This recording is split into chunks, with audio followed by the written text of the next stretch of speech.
ایک بھیڑ بکریوں والی قوم چپ کر کے ان کو پاکستان کا آئین توڑنے دیں گے؟ کسی غلط فہمی میں نہ رہیں. ساری قوم کا فیصلہ ہے کہ وہ پاکستان کے آئین کے ساتھ کھڑے ہیں. اور چیف جسٹس کے اوپر جس طرح کا پریشر ڈالا جا رہا ہے، جس طرح اس کے خلاف پروپیگنڈا کر رہا ہے یہ مافیا، جو ججز کے خلاف پروپیگنڈا کر رہا ہے، میں آج یہ مافیا کو بتانا چاہتا ہوں کہ ساری قوم اس ملک کے آئین اور اس ملک کے ججز کے ساتھ کھڑی ہے، جو آئین کے ساتھ کھڑے ہیں. اور میں آج اناؤنس کر رہا ہوں کہ انشاءاللہ اگلے ہفتے سے میں جلسے کروں گا، شروع کروں گا ادھر سے،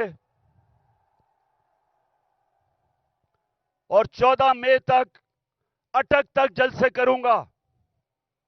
میں پبلک میں نکلوں گا، عوام کو تیار کروں گا، اور عوام کو تیار کروں گا کہ ہم کسی صورت یہ جو 2 کیئر ٹیکر پنجاب میں گورنمنٹ اور پختونخوا میں جن کا مدت ختم ہو چکی ہے، ان کی کوئی قانونی حیثیت نہیں ہے، ان کا جواز آج بالکل غیر قانونی ہے. تو ہم ڈیمانڈ کریں گے کہ ہمیں الیکشن دیے جائیں. پنجاب کا الیکشن اناؤنس ہو چکا ہے، اس کی کیمپین شروع کر رہا ہوں. پختونخوا کے لیے ہم ہائی کورٹ میں، ہم سپریم کورٹ میں جائیں گے. وہاں کے لوگوں کے لیے بھی الیکشن چاہتے ہیں، کیونکہ 70% پاکستان میں عوام کی کوئی نمائندگی نہیں ہے. ہمارا آئین پاکستان کا کہتا ہے کہ اللہ کی حاکمیت کے بعد عوام کے نمائندوں کی حاکمیت ہے. نہ اس وقت پختونخوا میں ہے اور نہ پنجاب میں ہے.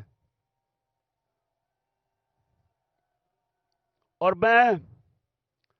میں آج ایک اور بات کہنا چاہتا ہوں کہ اگر یہ حکومت چلتی گئی، انہوں نے ملک کا دیوالیہ نکال دیا ہے، ملک کی تاریخ کی سب سے زیادہ مہنگائی کی ہے. آج 3 گنا مہنگائی ہے. جب جنرل باجوہ نے ہماری سازش کے تحت گورنمنٹ گرائی تھی، 1 سال میں 3 گنا مہنگائی ہے پاکستان میں. آج سن لو ذرا سارے پاکستانیوں، آپ کے بینک میں 1 سال پہلے جو 100 روپیہ تھا، آج وہ اس کی صرف خریدار کی قوت 62 روپیہ رہ گئی ہے.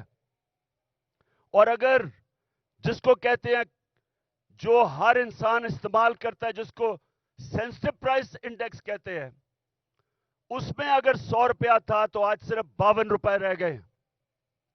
یعنی کہ تقریباً آدھا پیسہ ہو گیا آپ کا 1 سال کے اندر، جب سے یہ امپورٹڈ کرپٹ لوگوں کی حکومت آئی ہے، این آر او والی حکومت آئی ہے.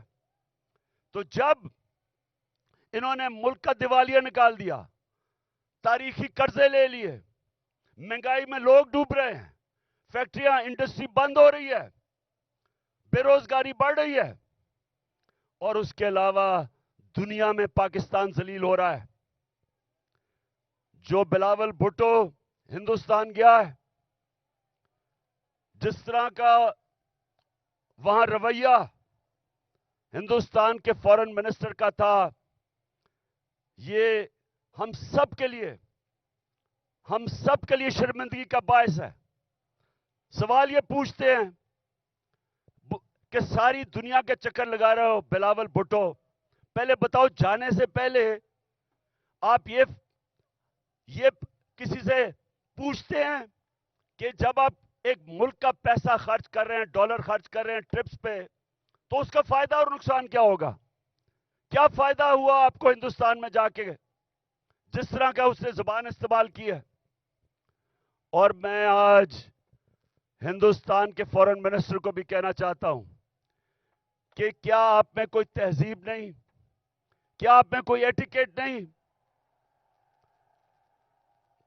کہ آپ کے ملک میں ایک مہمان آتا ہے، یا تو اس کو بلائیں نا، لیکن بلا کے اس طرح ذلیل کرنا، یہ ہندوستان پہ ریفلیکٹ کر رہا ہے. یہ آپ کا جو تکبر ہے، میں نے یہ جو تکبر آپ میں دیکھ رہا ہوں، یہ یاد رکھے کہ اللہ کا قانون ہے کہ جو طاقتور ہے وہ ہمیشہ طاقتور نہیں رہتا، اور جو کمزور ہے وہ کمزور بھی ہر باری نہیں، ہر وقت نہیں رہتا. انشاءاللہ ہمارا ملک اٹھے گا اور قانون کی حکمرانی کے اوپر ہم کھڑا کریں گے، رول آف لا پہ اس قوم کو کھڑا کریں گے اور انشاءاللہ ایک عظیم ملک بنائیں گے. لیکن اس سے پہلے ملک میں الیکشن کی ضرورت ہے. اس ملک میں الیکشن ہو، عوام کے نمائندے اوپر آئیں. یہ جو گھس بیٹھی ہے سازش کے تحت، پیسے چوری کے پیسے سے لوگوں کو خرید کے، اور یہ جو اوپر آ کے بیٹھے ہیں، یہ جب تک ہے ملک نیچے جاتا رہے گا. یہ جو جنرل باجوہ نے تحفہ دیا ملک کو، جو اس ملک کو تباہی، جو جنرل باجوہ نے ملک سے کیا ہے، کوئی دشمن بھی نہیں کر سکتا تھا. کوئی دشمن ایک سال میں پاکستان کو وہ نقصان نہیں پہنچا سکتا تھا جو جنرل باجوہ پہنچا کے گیا. اور یہ جو شہباز شریف ہے، میں سے سوال پوچھتا ہوں کہ تم برطانیہ کیا کر رہے ہو؟ تم جو برطانیہ چلے گئے ہو، آپ کے پاس ٹائم اتنا زیادہ ہے کہ آپ کو پتا نہیں کہ یہاں 2 دن پہلے 6 ہمارے فوجی شہید ہوئے. 7 پارا چنار میں ٹیچر کو انہوں نے گولیاں ماری.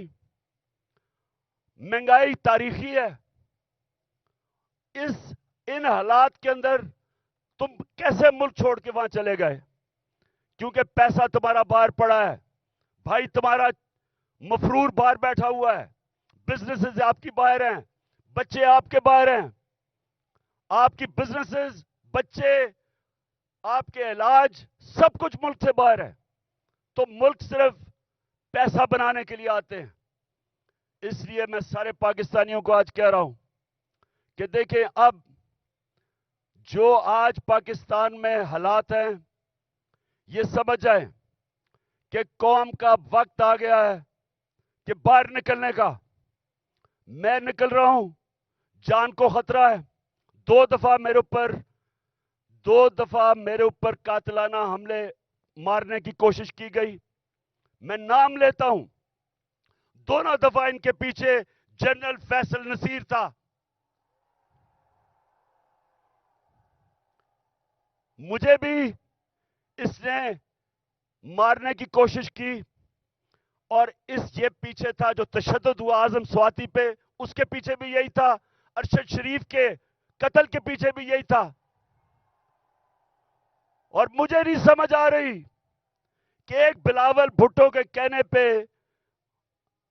جنرل باجوہ نے کراچی کے اندر ایک سیکٹر انچارج ISI کا تبدیل کر دیا.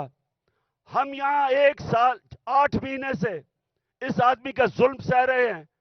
کیوں نہیں اوپر خبر جا رہی کہ جناب یہ ملک کو نقصان پہنچ رہا ہے، یہ جو حرکتیں کر رہا ہے، یہ کوئی آدمی نہیں کر سکتا جو اس ملک سے پیار کرتا ہے. ہمیں ایسے کیا جا رہا ہے جس طرح ہم کوئی دشمن ہے. تو میں آج کہہ رہا ہوں کہ یہ آگے کچھ ہوا، میں نکلنے لگا ہوں. میں جلسے کروں گا اگلے ہفتے سے 14 مئی تک، میں جلسے کروں گا.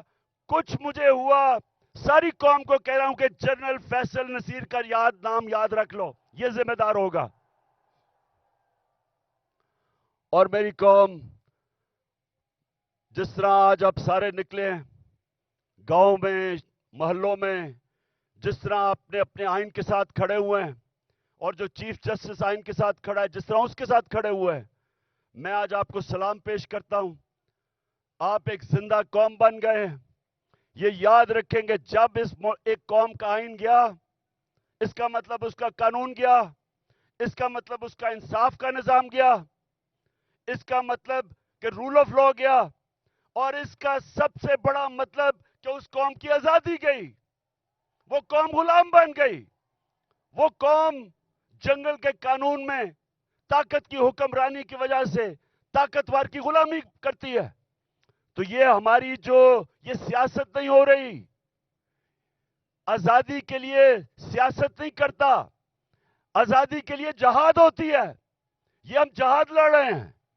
ہم اپنے ملک کو آزاد کرنے کے لیے, قانون کی حکمرانی قائم کرنے کے لیے ہم سب جہاد لڑ رہے ہیں. اور آپ نے اب میرے ساتھ چل رہے ہیں. میں اب نکلنے لگا ہوں, اور انشاءاللہ ہم تب تک سانس نہیں لیں گے جب تک الیکشن کروا کے اس ملک کو ہم آزاد نہیں کرتے. پاکستان زندہ باد.